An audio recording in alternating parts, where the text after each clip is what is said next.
অর্থনীতিতে অনেক মজার ধারণা আছে।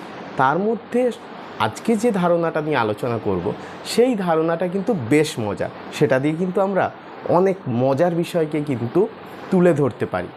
বিষয়টা কি না, সুযোগ ব্যয় তত্ত্ব। কী ধারণা না, আমরা কোনো একটা উপকরণকে যখন কোনো একটি কাজে নিযুক্ত করব, সেই সময় ওই উপকরণকে আমরা অন্য কোনো কাজে নিযুক্ত করতে পারবো না, কিন্তু তার মানে এই নয় যে ওই উপকরণটা ওই কাজটা করতে পারবে না।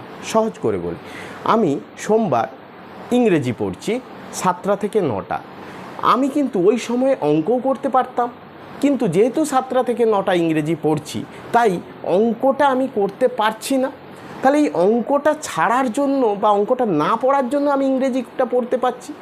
এই অঙ্ক ছেড়ে ইংরেজি পড়া, এই অঙ্ক ছাড়াটাকেই আমরা কিন্তু ব্যয় হিসাবে দেখছি। এই ঘটনাগুলোকে